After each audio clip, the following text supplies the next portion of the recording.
And we are back. A little bit of technical difficulties there, but happy to be live again. We are the Coalition, loud and proud, outrage porn-free, civilly disobedient media broadcasting live, as always, on the worldwide Coalition Media Network. Here, broadcasting 90 Way Boston Street at the Go Local Live Broadcast Center, deep in the heart of the city we love, Providence, Rhode Island. Facebook.com/The Coalition Radio.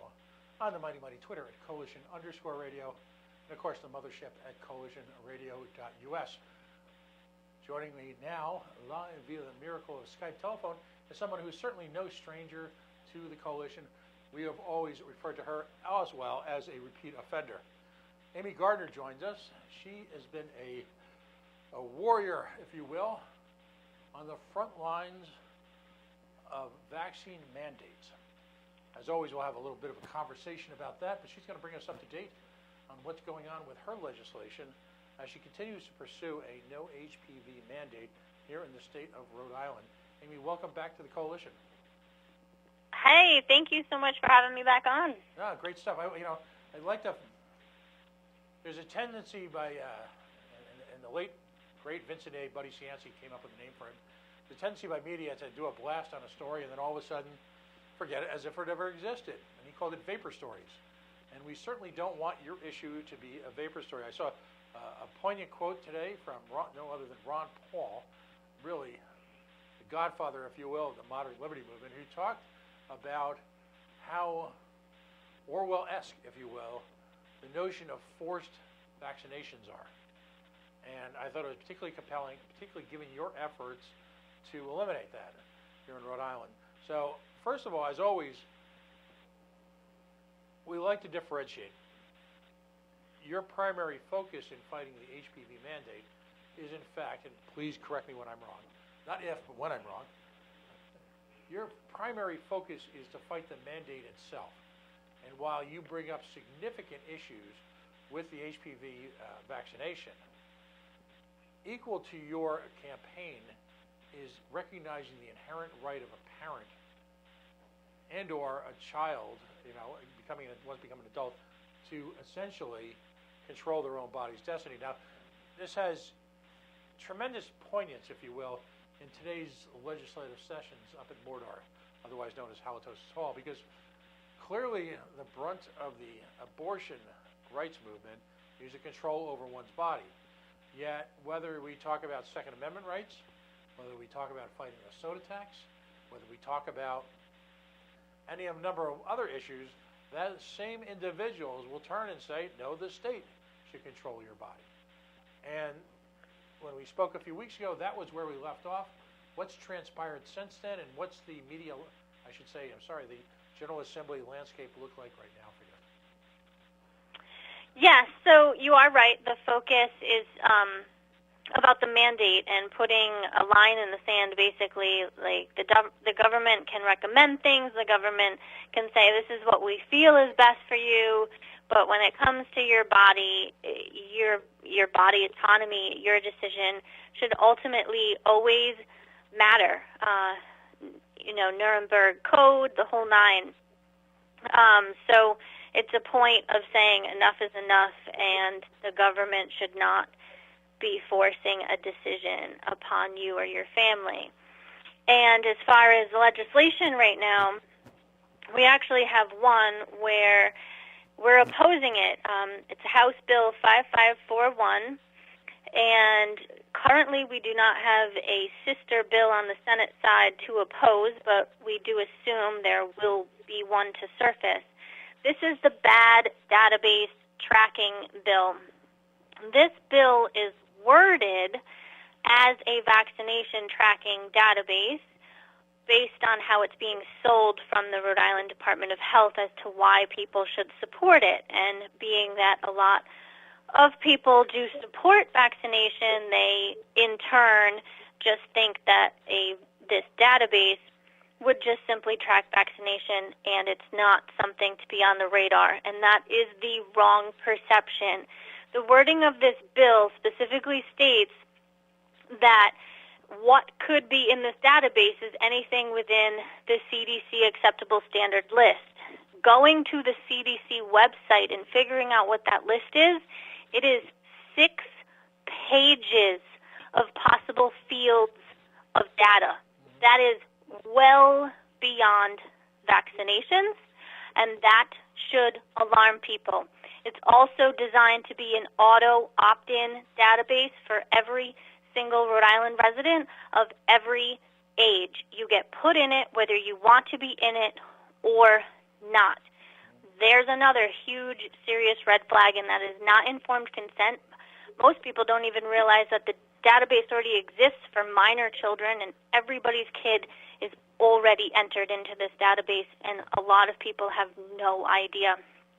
Also, HIPAA, federal HIPAA regulations specifically have exemptions for agencies like the Department of Health, meaning once the Department of Health has the data, it is no longer covered by HIPAA laws. They can do as they see fit with that data, and they are not breaking HIPAA laws by doing so. The only way to protect your medical file, your information, and just the fact that it's your privacy, period, is to stop it from even being in the Department of Health's hands. And the only way to do that is to stop the bill and oppose 5541 on the House side. It's such an extreme overreach, and it's not acceptable. It shouldn't be acceptable. And the fact that we even have legislators that presented the bill to find it okay to data mine this much data with an auto opt-in of every single Rhode Island resident, that you cannot delete your file once it's in there, it's mind-boggling and it's horrible. Who, if you don't mind me asking, and I'm not looking to demonize, well, maybe I am, but we'll keep it polite because you're on tonight. You're one of the few people out there that makes me act like an adult, and we'll just leave it at that. But who is inflicting this on us? And is it coming from a particular wing of the General Assembly? I mean, who woke up? And you know what's astonishing? I mean, I don't know if you've ever. I had this epiphany a couple years ago that an entire room full of adults would wake up one morning, look at this nonsense, and I'm keeping it clean, and think that this was a good idea. So can you give us an idea who thought this was a good idea?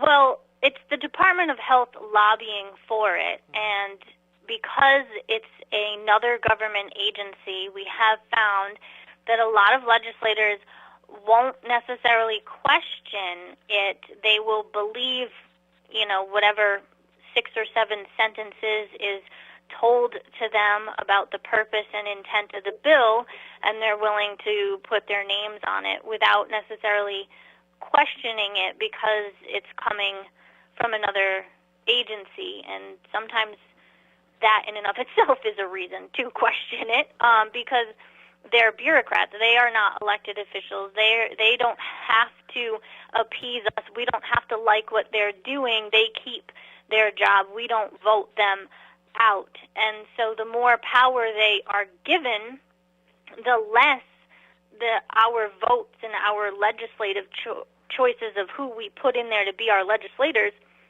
the less it matters when they're giving more and more power over to the bureaucrats in the Department of Health and allowing them to have these amounts of data and these decisions and these things. Like, as it is, the Department of Health is one of only a handful in the country that gets to decide which vaccines to mandate for public school inclusion without having to write a bill and have it sponsored through legislation and have it voted upon. The majority of the country writes legislation and votes which vaccines should be required for school inclusion and which ones should not. And in Rhode Island, the Department of Health just adds whichever ones they want, and our State House body gave them that power decades ago. And here's what's appalling. It's interesting. I'm going to draw a correlation between rights and, in this case, the respective powers of departments. If you were to ask most people what right, what constitutional right was under the most attack, they'd probably, depending on their political background, say either the First Amendment or the Second Amendment. People who watch civil liberties very closely will tell you that it's actually the Fourth Amendment that's under the most attack right now, and how that impacts the First and the Second Amendment in so many different ways.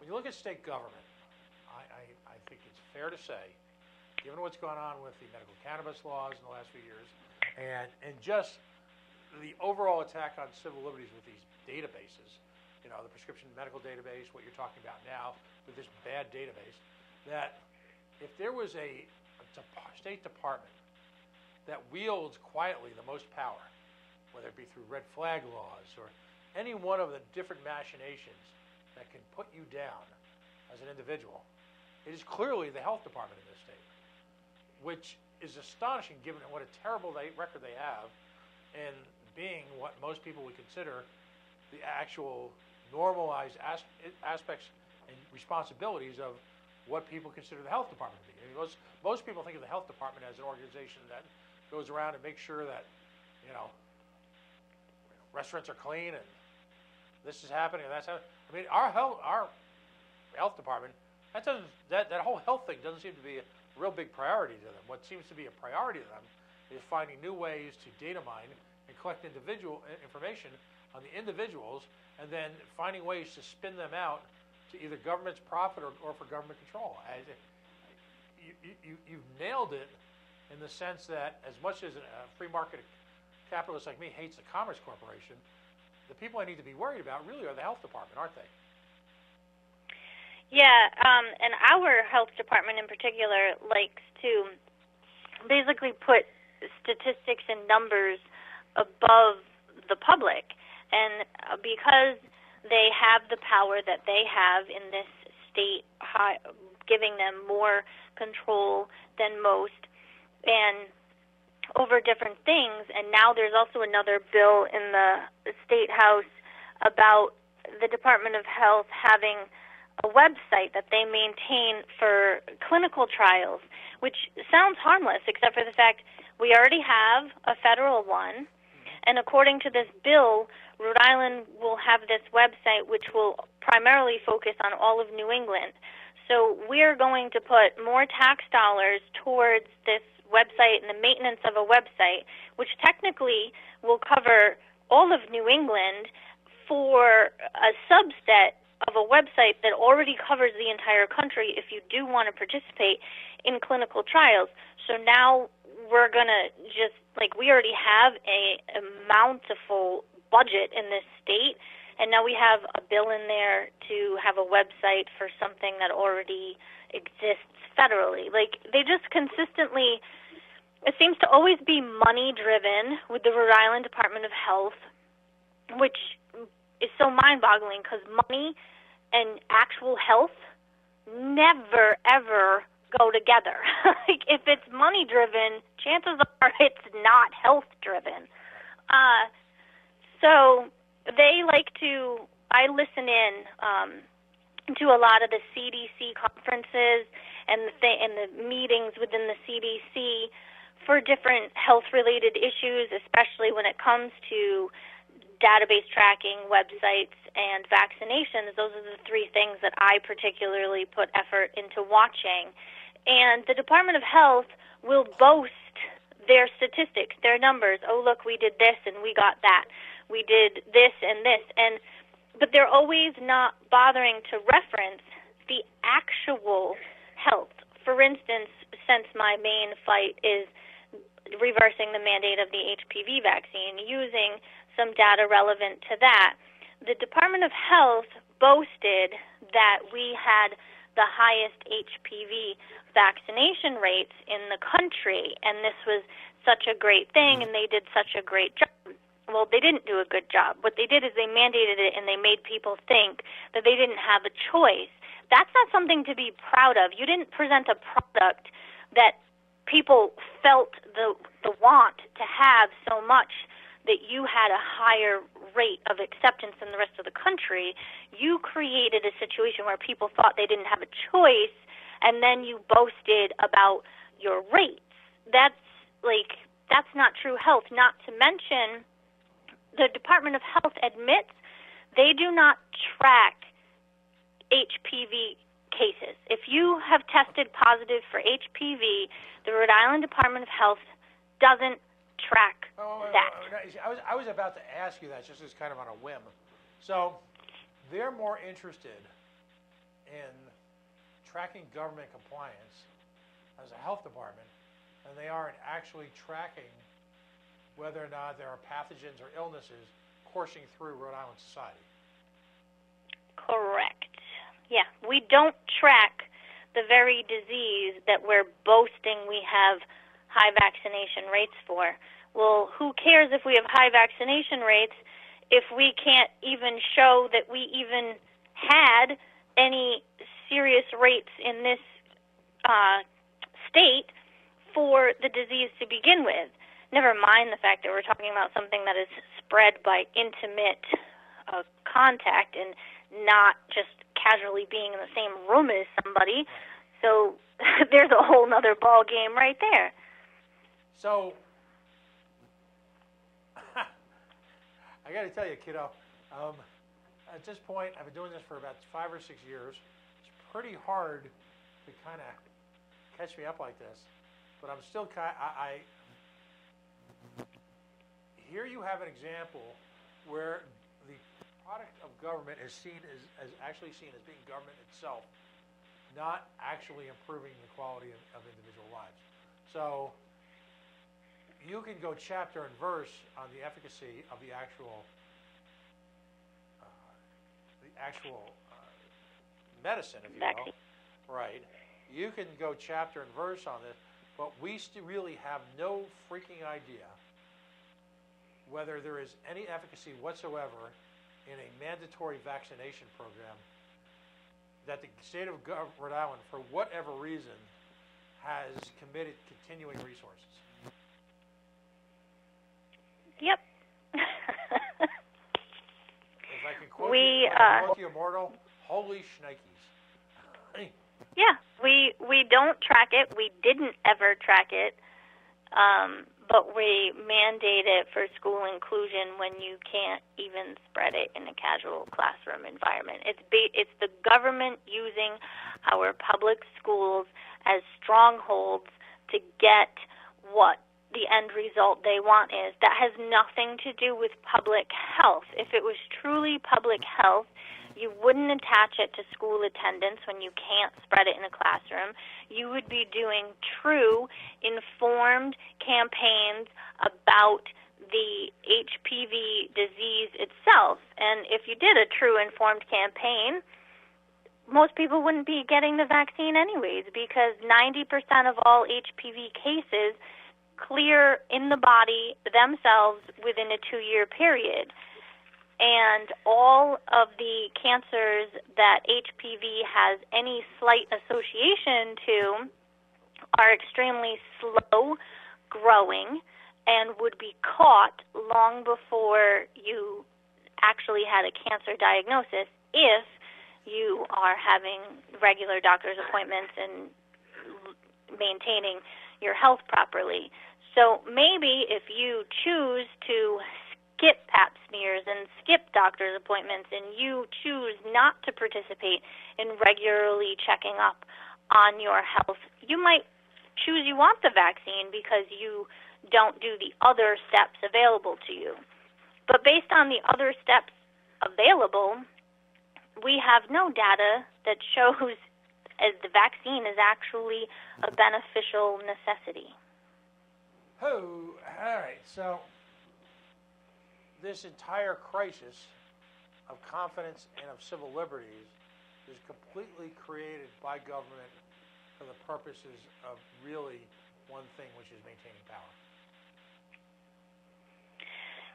Yeah, I mean, that's one way to look at it. It's definitely there's the whole concept of the HPV vaccine specifically, and the mandate, and the whole marketing campaign, everything surrounding it.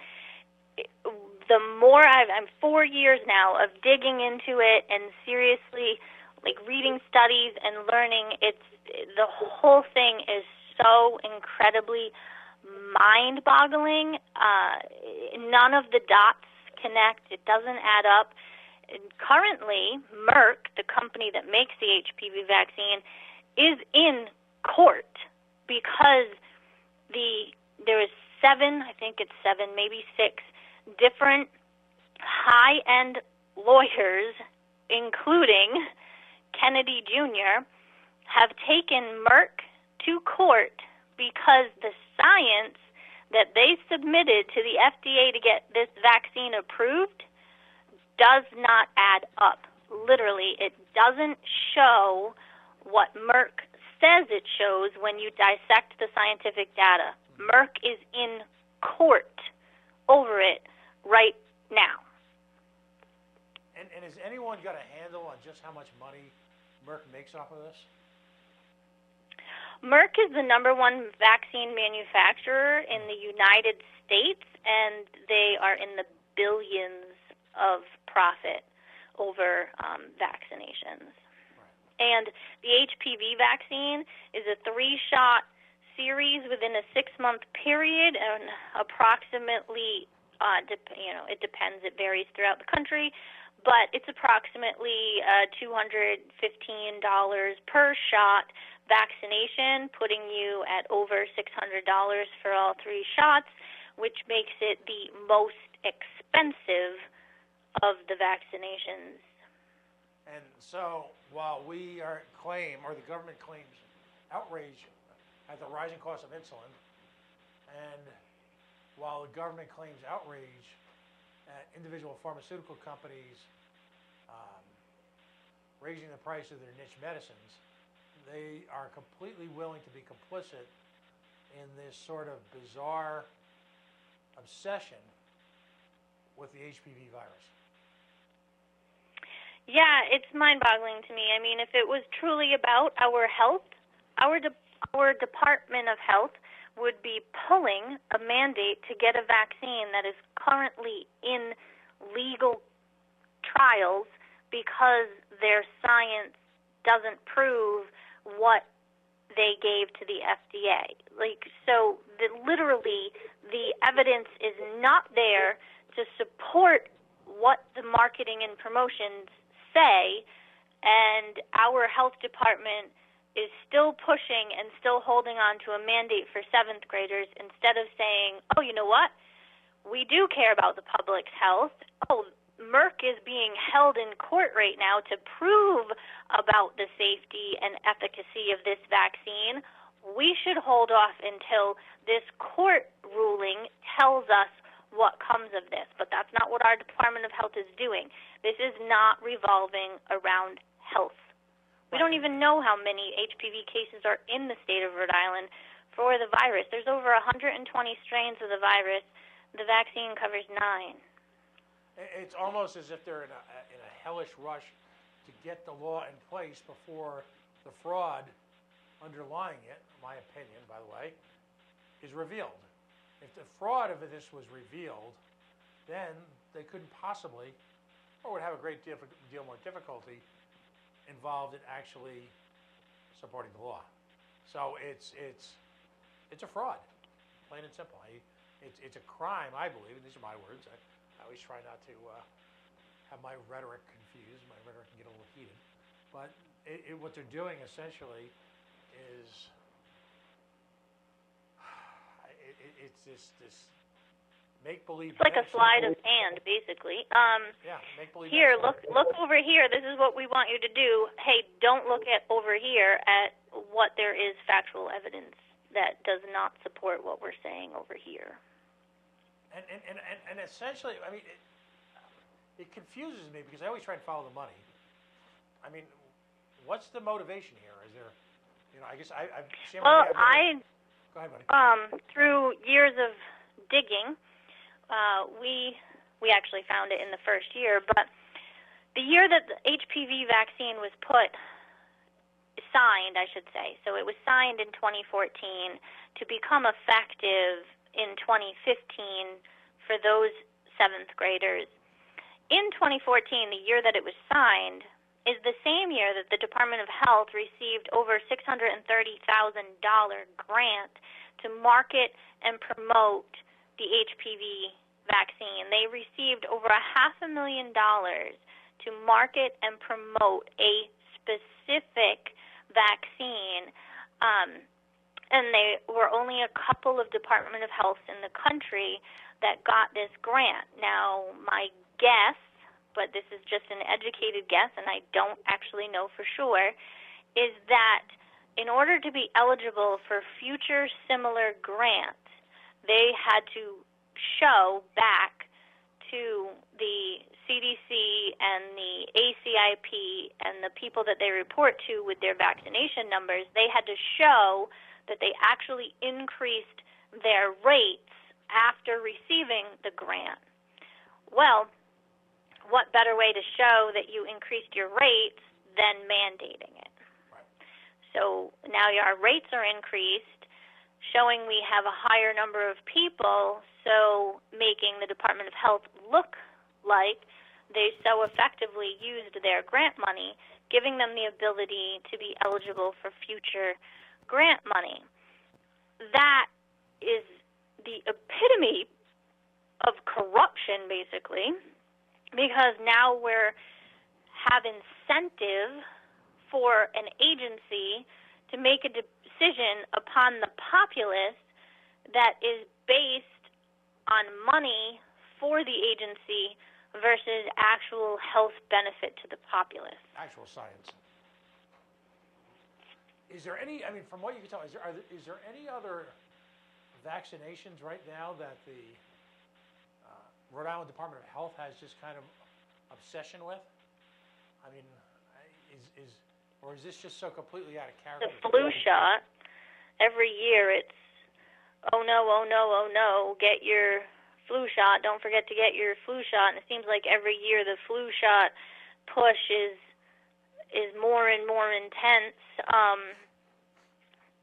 and obviously the flu shot gets reconfigured every year. That's not something that is consistently the same every year. So, but yeah, the HPV and the flu shot are the two major marketed ones. Those are the ones that are pushed the most. And the flu shot is even pushed on pregnant women by our own Department of Health.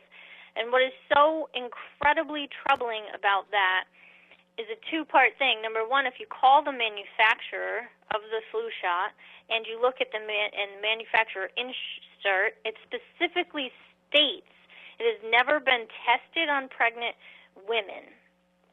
And then the manufacturer, when you call them, says, we do not recommend, we don't have any idea if it has any impact on the fetus or not.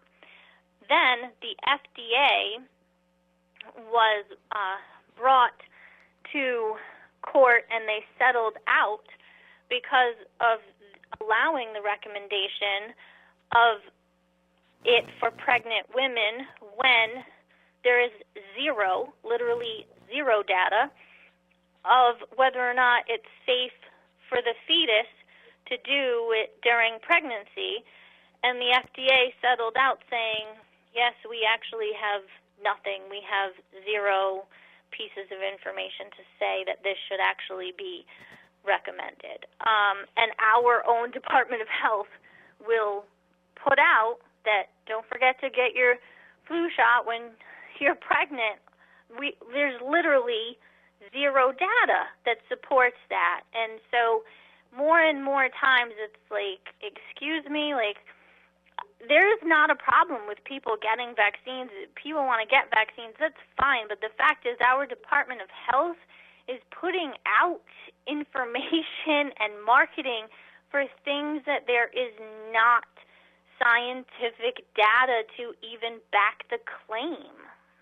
So our Department of Health, and you'll excuse my language on this, but I can't think of anything more apt, less provocative this time, have essentially become vaccine pimps. They pimp vaccine for a couple of folks, and you know, the flu vaccine, big money. You know, health, you know, very often my understanding is it's reimbursed by health insurance. to large chains, CVS, all these companies either use use the flu shot as a loss leader to get customers in the door, or you've got these organizations going out in large scale doing them at companies. The implication being, if you don't get the flu shot, well, sometimes if you're an educational professional, it's not an implication.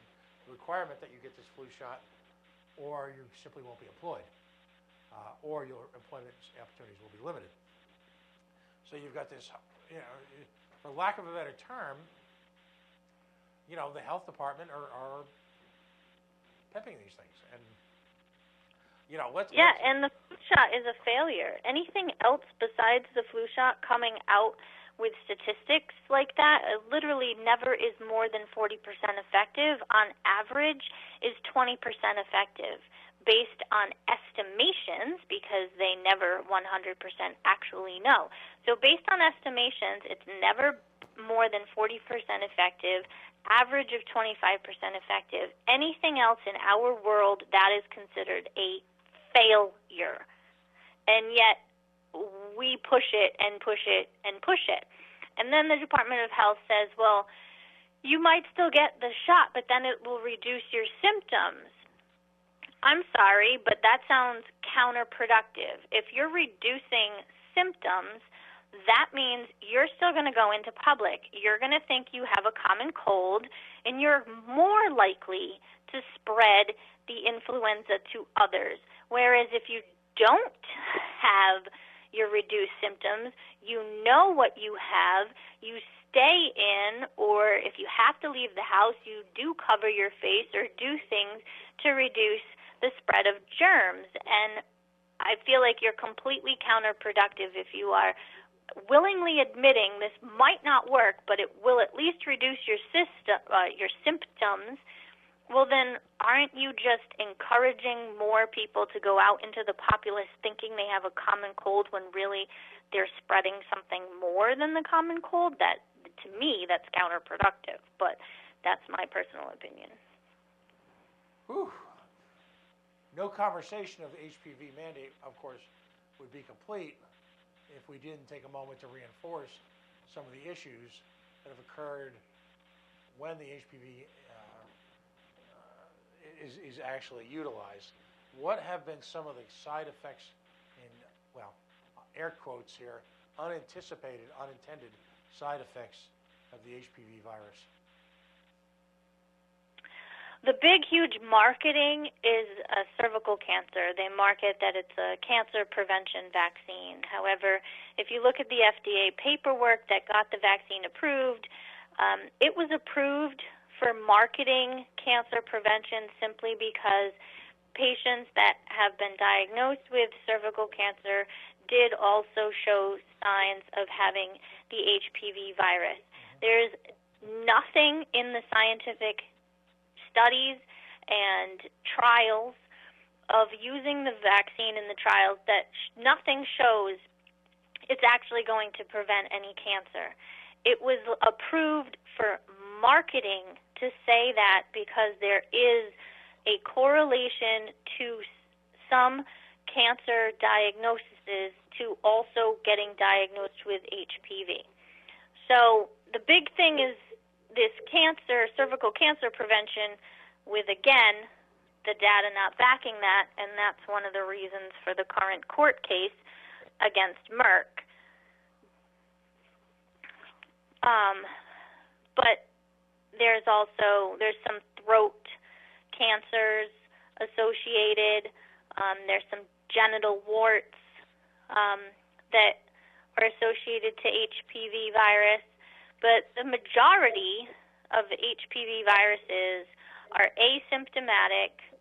They do nothing to you. You have no indication that you even have it, and your body fights it and puts it dormant, and you go on. Like, this has been normal. HPV has been a normal part of society for a very long time, and the word epidemic was not connected to HPV until after there was a vaccine on the market. Wow. it's staggering to think that of all the failed governmental agencies within the state of Rhode Island, the Department of Transportation, failure, Commerce Corporation, failure, that somehow, in Department of Business Regulation, who knows, Department of,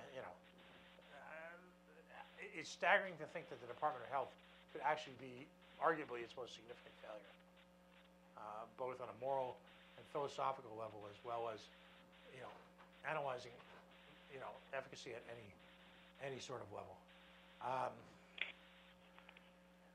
What's the current? I know we just spoke a few weeks ago, but this is the time of year when the magic happens. What's the current status? First of all, on the bad database bill, when is where is that in the food chain? We had a hearing Wednesday of last week on the House side, and we had a good amount of people show up, approximately 45 people showing in opposition to the bill that signed in on the sheets to oppose the bill, and I'd say maybe 10 or 11 signed in favor of the bill, multiple of those being employees of the Department of Health. Yep.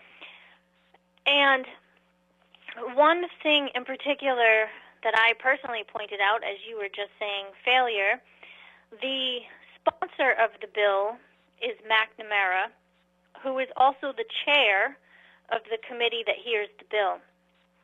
And he presented the bill stating, like the pharmacies giving out the flu shots and the pneumonia shots and etc. for the adults, and then some of the older adults going to their doctors and not remembering what they necessarily got at the pharmacy. He was saying that this bill enables the database so that they would be able to check and see if somebody already got the vaccine so that it didn't get duplicated. And that they basically, these agencies were not, or these doctors' offices and pharmacies, etc., are not efficiently talking to each other. So when I testified, that's exactly what I pointed out. I said, I'm going to refer back to your opening statement. So why is it falling on the back of every Rhode Island resident that we have our data auto-enrolled and data mined into a database because you just admitted we have a system that is broken. It's not efficiently talking to each other. It's not efficiently making what is supposed to happen. So instead of fixing the system that is in place by maybe, removing the pharmacies from being a place that you get vaccines and maybe you only have to do it at your doctor's office, or some way and somehow make them work more efficiently, but you are leaving an already broken system alone to stay broken, and instead you decide the way to fix it is to enact a database which can data mine many, many fields more than just vaccinations, and the rest of the state has to be auto-enrolled into it and have no option. Like, that's not okay. And that's what my testimony was outlining the failure in the current system, which is being given as a reason why you should want this database. And to me, that's the exact reason why you should not want the database. If the current system doesn't work, why are we adding to more things for them to keep track of instead of making them fix what's already in place? Wow. Whew. So the current thing with the bill is held for further study, which all bills in Rhode Island are the very first time they come to committee. So we need everybody to contact their legislators, their personal legislators of their district, to say that they do not support this bill. If you do not know who your legislator is, the Gatsby Project has graciously created a page in support of what we're fighting for, that people can enter their address and it will automatically come up with who your legislator is, and an email that you can choose to click and send. So you can go to gatsbyproject.com/contact. And it's that simple, and you enter your address. It tells you who your legislator is and comes up with an email, and you can send it right off. You can also email the committee that this is held in further study with via 2019.nohpvmandateri.com, and you will have the ability to email the whole committee. So that way it's very easy. You don't have to come up with all your own wording. I mean, of course you can, but we have tried to make it as easy as possible for people to contact and send information to make sure legislators know we oppose this, and it's not okay to be auto-enrolling residents in doing this. I mean, it's one thing for the database to exist, and if, for instance, the senior citizens, they did want to sign themselves up so that they don't have to worry about keeping track of whatever, and it's in there for them. If they want to do it, that's different. But enrolling everyone with 6 pages worth of CDC-approved possible data fields, that's not okay. Well, so, of course, as you point out, usually the first time a bill is heard, it's held for further study. The last year or so, there have been a few examples of that where it was held for further study, then experienced a magical rebirth. So it's unfortunately never okay either for Rhode Islanders to let up their guard with this crowd. And yes, definitely. That's why everybody needs to know to send those emails and do that contact, because it could come back up on the calendar at any time, and if it comes back up on the calendar, it can end up going to the floor and getting voted on by the whole House body, and that's why all those legislators need to know that we do not support this, and we as citizens are not okay with our data being automatically put in a database, especially one that, when it's held by an agency such as the Department of Health, is under exception and no longer even under HIPAA laws. So there's serious, even the ACLU testified against this bill. No, that's and then and then on the positive side of things, I'm just going to throw a couple bill numbers out there. Hopefully people can choose to check them out and write them down. Or again, the 2019.nohpvmandateri.com. You can also email on any bills, but there's one of the things I'm going to ask you to do. H5165 support. Senate bills 300, 303, 213. Support. They're all good bills that currently have not come up for a date for a hearing yet. The bad one is the one that did come up for a hearing a week and a half ago, and so we still need to make sure we're contacting legislators so they know if it comes up for a vote that we don't want them voting for it. So one of the things I'm going to ask you to do, because we're a team here, we will be circulating this podcast this weekend all over the interwebs, as my good friend John Laughlin would say. If you could, I know you're one of the hardest working people alive, you got family, you got all these things, you can write up maybe a paragraph that we can add on as an addendum, as a front piece to the circulation of this, and just ask people exactly where to go, and what bills to lobby against, and what bills to lobby for, and hopefully we'll generate some additional activity. I mean, the challenge for Rhode Islanders, for folks who are not activists like yourself or myself or a number of the people that we've had on the air tonight, is simply to keep up with all of these exigent tragedies, dramas, bills that await us. I mean, It is. It's so difficult, and that's why it's actually great that we have, for instance, what do we have, like 4 different groups that watch the gun bills and the Second Amendment stuff, and then there's, different groups and there's a group that watches like educational bills and things that specifically impact the schools and the things with the schools. And so there's different people out there that are specifically watching different topics, because there's literally thousands of bills that go through our state house for some of the most benignly minuscule, foolish things sometimes. Balloons. That it's, yeah.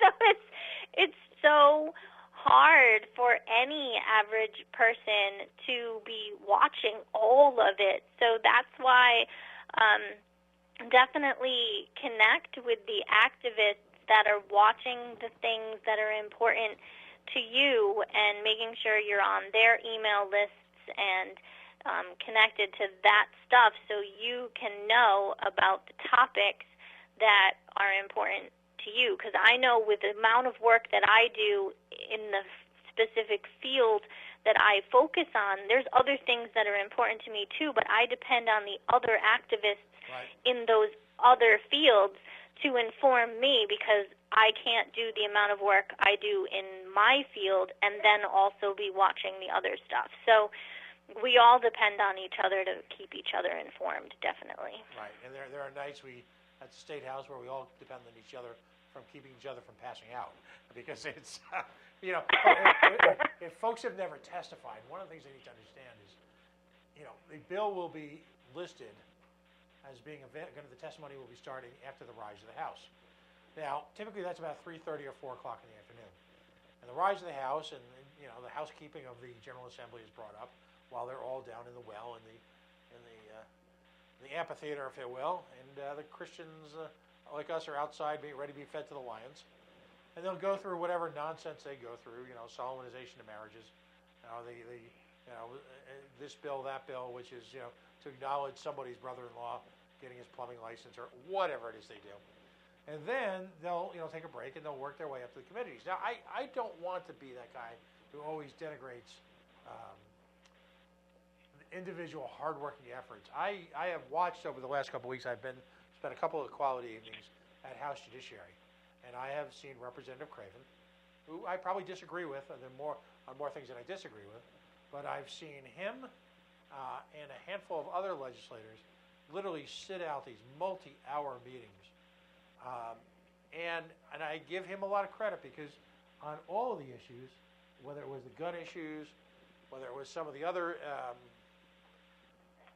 some other general issues before Judiciary, he was there for the entire freaking time, listening, engaging. And so while I may disagree with him politically, I don't doubt for a moment his sincerity and his work ethic. And there are other people who are hardly ever there. And it's frustrating, because what will happen is you'll get, I've almost got it down now with the gun lobby. I get there about 8:30, 9 o'clock, and I'm only there for a couple hours. I feel terribly for the people who start there at 3 o'clock in the afternoon and don't get out till 1 o'clock in the morning. And so you will sit there, and possibly, I believe, one of the biggest insults of government is you will sit there to testify, and you will have to listen to 2 or 3 hours from the governmental experts. And then what happens is, when they're all done, and it's time for the great unwashed, that is the activists like Aimee, myself, and dozens of heroic Rhode Islanders who, a lot of people put in a lot of time. The minute it's time for them to testify, Aimee, what happens? The experts get up and leave, and they just walk out. And I called out a few people at the 2A assembly the other night, because they were the folks in the red shirts, and they're entitled to their opinion. It is that's how government works. But the minute they were done, they couldn't even be bothered listening to the opinions of anyone else. And they all cited they had this reason or that reason, and I just told them that they were lazy intellectually. They were offended by that, and I said, good, because you should listen to the opposition, just A, from a practical level, and B, to understand that other people have other opinions in this. And it's just insulting to me how often folks like you are, if it wasn't for the the interwebs, if we didn't have the ability to circulate this, the opinions of informed activists like yourself, government has no interest in circulating your opinion. You're a problem to them. You represent a roadblock, and for which you have my eternal gratitude. So, as always, I commend you on your level of effort. Like I said, if you can, kind of like inside baseball here, if you can somehow tonight or tomorrow morning get me just a paragraph so I can front end the podcast tonight so that people can get a snapshot even if they don't have time to listen to the whole podcast, that would be great. Because I got to tell you, you've laid it out like clockwork. And I'm looking at the variety of bills you have to face, and my head is spinning. And I like this stuff. They've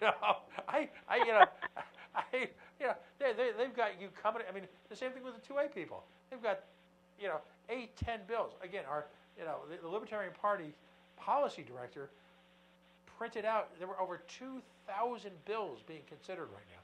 How 2,000 bills that range from the sublime to the ridiculous, from exigent and critical issues like vaccination mandates and gun grabbing to to all of it, to all the madness. So I got to wrap it up now. But Aimee, first of all, thank you for jumping in. We had a guest cancel at the very last minute, and so you're entirely dedicated to your cause, and I'm grateful for you jumping in tonight. And let's continue to get the word out, and God bless you for what you do. Thank you so much. Thanks for having me on, and I'll definitely get that information off to you. All right, buddy. Thanks very much. Aimee Gardiner, she, of course, is of the no HPV mandate, but also acting as a watchdog, literally, on your Rhode Island Governmental Health Department. Oy. Pretty disturbing stuff. We're going to wrap it up tonight. It's been a full evening. Folks, you have been listening to The Coalition. And we are, as always, outraged, putting free, civilly disobedient media. As always, we broadcast live on the Worldwide Coalition Media Network here at the GoCo Local Live Broadcast Center. As always, right in the heart of Sin City, Providence, Rhode Island, the Naked City. We told several stories tonight, and as always, by committed citizen activists who are simply unwilling to accept the status quo, unwilling to accept, quite frankly, the pablum that they're being served by either the government, by the mainstream media, and you've heard it here. We don't do conspiracy theories here. We're emotion-free. As emotional as these issues are, you'll get served up nothing but facts here from people who are subject experts. Facebook.com/The Coalition Radio, on the mighty Twitter at Coalition_radio, and on the mothership at coalitionradio.us, where you will find links to our YouTube page, where we hope you subscribe, and I hope you start to follow our new podcast, where you'll see breakdowns of tonight's show. Folks, next week we have already packed. We've got 4 guests lined up on literally everything. You'll see more about it as the week goes along, but we hope and we know that you can spend your Friday nights or your podcast hours just about anywhere with thousands of choices. We're grateful that occasionally you choose to spend them with us. Stay tuned. We'll see you next week.